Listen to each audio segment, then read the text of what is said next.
1 तारीख था। मेरे खाद बीज की दुकान है बिनमाल में। मैं वहाँ से लगभग 6:30 बजे रवाना हुआ, घर आ रहा था। और मेरा कैश था वो बैंक में नहीं जमा करवा पाया, वो मेरे पास था।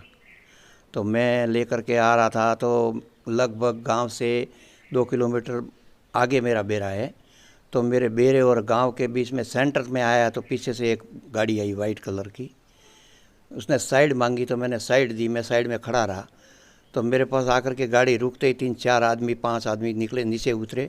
मुंह बंधा हुआ था सबके, किसी के कपड़ा था, किसी के रुमाल था। और मेरे को पिस्तौल बताई और एक आदमी बोला कि शूट करो शूट करो। फिर दूसरे ने कहा कि सीधी तरह से अंदर बैठेगा तो हम कुछ नहीं करेंगे। और 2-3 आदमियों ने पकड़ के मुझे गाड़ी की पिछली सीट पे डाल दिया। और मेरा जो ये सापा है इससे मेरा पूरा मुंह ढक दिया, मुंह, चेहरा, आँख सब। फिर ये गाड़ी लेकर के रवाना हो गए। तो फिर अभी पता नहीं कौन से रास्ते पे जा रहे थे। तो कोई सुनसान जगह थी, वहाँ पर गाड़ी आगे जा कर के खड़ी रखी। इन्होंने मेरे से पैसे की डिमांड की 46 लाख रुपए की। मैंने कहा मेरे पास 46 लाख रुपये तो है नहीं। और मैं तो कितना है पैसा? मैं बोला मेरे पास 2-3 लाख रुपया है। तो कितना दे सकता है? मैं बोला मैं ज़्यादा से ज़्यादा 5 लाख कर सकता हूँ, किसी से भाई से दूसरे से ले करके। तो बोले नहीं, 40 लाख देगा तो छोड़ेंगे, नहीं तो नहीं छोड़ेंगे। फिर थोड़ी मेरे साथ मारपीट की। और फिर दूर जाते थे, इनके आगे कोई आदमी था, उससे वो बात करते थे। फिर वापस आकर के मेरे से पैसे की डिमांड करते थे। फिर वापस वो दूसरी जगह जाते थे, फिर वापस उनसे कोई बात होती थी। इस तरह से मेरे को कम से कम तो 2 घंटे तक घुमाते रहे। फिर बाद में उन्होंने बोला कि ये तुम्हारा आधार कार्ड कहाँ है? मैंने कहा मेरे जेब में है। तो मेरा वो पॉकेट मनी बाहर निकाला, उसमें से उसने आधार कार्ड लेकर के आधार कार्ड की कुछ फ़ोटो वोटो ली। मेरे को ऐसा क्लिक लगा और उसमें मेरे पैसे थे, कोई पॉकेट मनी तो 1100-1200 रुपये होंगे। वो भी बाद में मैंने चेक किया तो उसमें नहीं मिला, वो भी ले लिया। और मेरे यहाँ धोती के अंदर कैश था, वो जब तलाशी ली तो वो कैश निकला, वो भी उन्होंने ले लिया।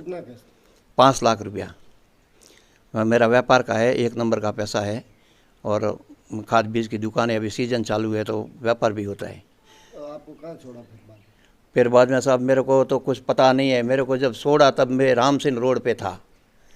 और मैंने बोला मेरे को पेशाब करना है, तो काफ़ी देर तक नहीं करवाया। फिर उन्होंने गाड़ी एक साइड में ली और मेरे ऊपर से वो मुंह पे लपेटा कपड़ा लिया, अलग किया।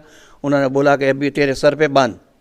मैं सोचा कि मेरे को पेशाब करवा रहे हैं, तो मैंने सर पे लपेटा। तो उन्होंने मेरे को मोटरसाइकिल की चाबी दी, ये ले और मोटरसाइकिल लेकर के भाग जा चुपचाप। तो मैंने कहा मोटरसाइकिल तो साहब वहाँ पड़ा है। तो क्या वहाँ नहीं पड़ा है, मोटरसाइकिल पीछे एक भाई गैरेज है या प्लॉट है, उसके आगे पड़ा है, और लेकर के चुपचाप भाग जा।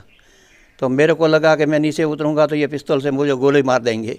तो मैं नीचे उतर के उसकी गाड़ी के पास में ही बैठ गया। इनकी गाड़ी जाने के बाद में फिर मेरे को जो है ना बहुत ऐसा वो, मैं घबरा गया एकदम।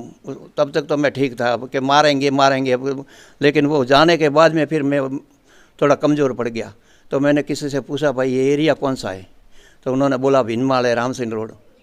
तो मेरा एक पहचान वाला आदमी मिला, उसने कहा कि आप यहाँ आओ, बैठो। मैं बोला मेरे साथ ऐसी ऐसी घटना हुई है। तो उसने मेरे को पानी पिलाया। फिर मैंने मंदिर में कोई हमारे आदमी बैठे थे, उनको फ़ोन लगाया कि मैं वहाँ हूँ। तो उसने बोला कि ये आप मेरे को दो, मैं एग्जैक्ट इनको जगह बताता हूँ। उस आदमी ने जगह बताई। फिर हमारे गांव से आए वहाँ पे 10-20 लोग, वो मेरे को लेकर के गए, पुलिस हॉस्पिटल लेकर के गई। मेरा वो चेकअप करवाया और पुलिस में जा कर के FIR दर्ज करवाई।